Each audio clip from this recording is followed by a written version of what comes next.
اعوذ باللہ من الشیطان الرجیم بسم اللہ الرحمن الرحیم قل انما انا بشر مثلکم یوحى الی انما الہکم الہ واحد فاستقیموا الیہ واستغفروہ وویل للمشرکین الذین لا یؤتون الزکاة وهم بالآخرة هم کافرون ان الذین آمنوا وعملوا الصالحات لهم اجر غیر ممنون قل أئنکم لتکفرون بالذی خلق الارض فی یومین وتجعلون له اندادا ذلک رب العالمین۔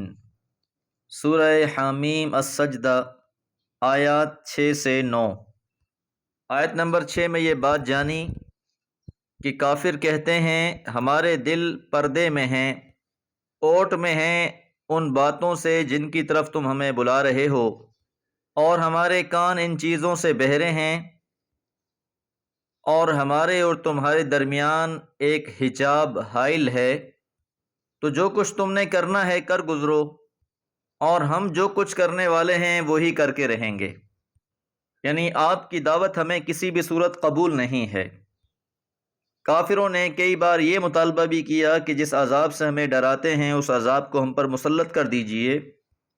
اب انہی کی باتوں کا یہ جواب ہے، قل آپ کہہ دیجئے انما انا بشر مثلکم، میں تو تمہارے ہی جیسا ایک بشر ہوں، یوحى الیہ، میری طرف وحی کی جاتی ہے، کہ یہ جو آپ سے بار بار عذاب کا مطالبہ کرتے ہیں تو آپ یہ بات ان پر واضح کر دیں کہ میں تو ایک بشر ہوں، عذاب کو لانے یا نہ لانے کا اختیار تو اللہ کا ہے۔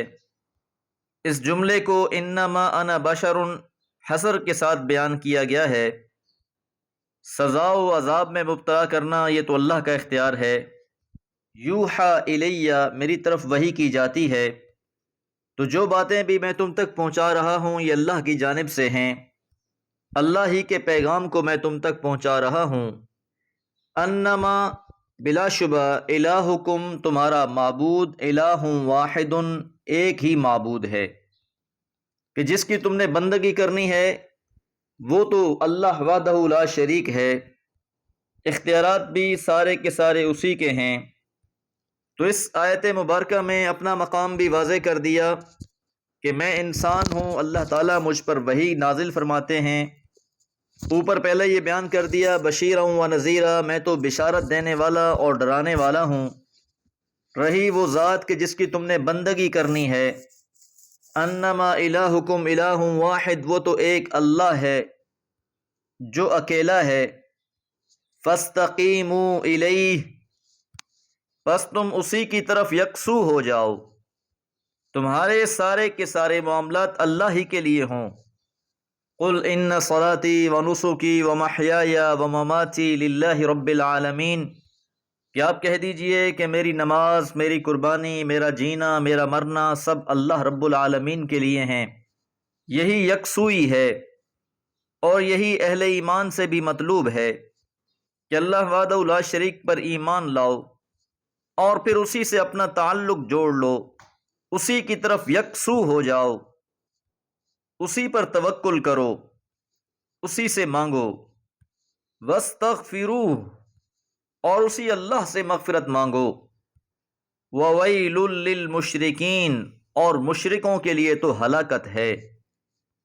جو لوگ اللہ کو وحدہ لا شریک نہیں مانتے، الہ واحد نہیں مانتے، اس کی ذات میں، اس کی صفات میں، اس کے اختیارات میں اللہ کے علاوہ کسی اور کو بھی اس کا شریک سمجھتے ہیں، تو ایسے مشرکوں کے لیے تو ہلاکت ہے۔ الذین، یہ وہ لوگ ہیں، لا یؤتون الزکاۃ، جو زکوٰۃ ادا نہیں کرتے۔ یاد رہے کہ یہاں یہ لفظ زکوٰۃ انفاق فی سبیل اللہ کے معنی میں ہے، اللہ کی راہ میں خرچ کرنے کے معنی میں ہے، صدقہ و خیرات کے معنی میں ہے، کیونکہ جو بھی مکی صورتیں ہیں ان میں لفظ زکوٰۃ اسی معنی میں استعمال ہوا ہے۔ البتہ جو صورتیں مدینہ میں نازل ہوئیں اور زکوٰۃ کی فرضیت کے بعد نازل ہوئیں، وہاں لفظ زکوٰۃ نے ایک باضابطہ شکل اختیار کر لی اور اس کا اطلاق صرف فرض زکوٰۃ پہ ہونے لگا۔ تو اب مشرکوں کی ایک اور یہ بات بیان کی جا رہی ہے کہ یہ لوگ اللہ کی راہ میں خرچ نہیں کرتے۔ جب یہ لوگ خرچ نہیں کرتے، وَهُمْ بِالْآخِرَةِ، اور وہی آخرت کے، ہم کافرون، انکاری ہیں۔ یہ ہم دو بار استعمال ہوا ہے، ضمیر ہم کا استعمال دو بار ہوا، اور یہ تاکیدی معنی کے لیے ہے کہ حقیقت میں آخرت کے انکاری وہی ہیں جو اللہ کی راہ میں خرچ نہیں کرتے۔ اب ان کے خرچ نہ کرنے کی وجہ بھی بیان کر دی گئی تھی کہ انہوں نے تو یہ عقیدہ بنا رکھا ہے کہ ان کے شفعاء ہیں، شرکاء ہیں، اور یہ ان کو بچوا لیں گے، بخشوا لیں گے، لہذا ان کو آخرت کے لیے کچھ کرنے کی ضرورت ہی نہیں ہے۔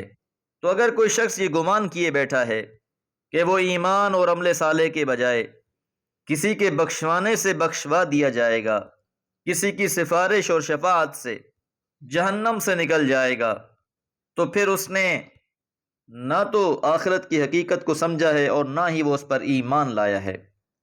ان الذین، بلا شبہ جو لوگ، آمنو، ایمان لائے ہیں، وعملوا الصالحات، اور وہ نیک عمل کرتے ہیں، لہم اجر، ان کے لیے اجر ہے، غیر ممنون، دائمی، ہمیشہ والا۔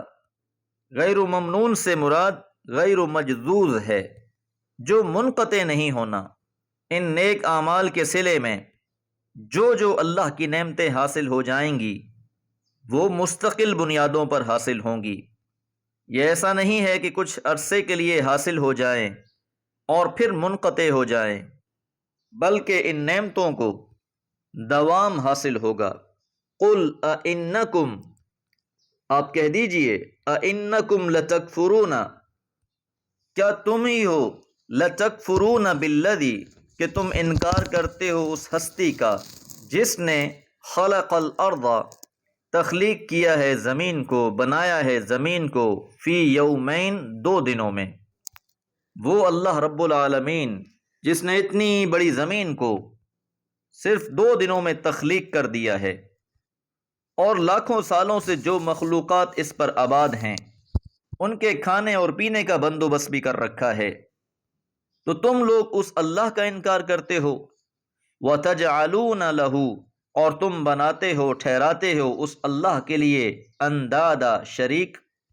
استفہامی اسلوب اختیار کیا گیا ہے کہ کیا تم ہی وہ لوگ ہو جو اس اللہ رب العالمین کا انکار کرتے ہیں جس نے زمین کو 2 دنوں میں بنا دیا ہے؟ پھر تم ہی وہ لوگ ہو جو اس اللہ کے ساتھ دوسروں کو شریک بناتے ہو۔ اور یہ بات اس لیے کہی جا رہی ہے کہ ان مشرکین مکہ سے بھی اگر یہ سوال کیا جاتا تھا، من خلق السماوات والارض، کہ زمین و آسمان کو کس نے تخلیق کیا ہے، تو یہ جواب میں کہتے تھے اللہ نے بنایا ہے۔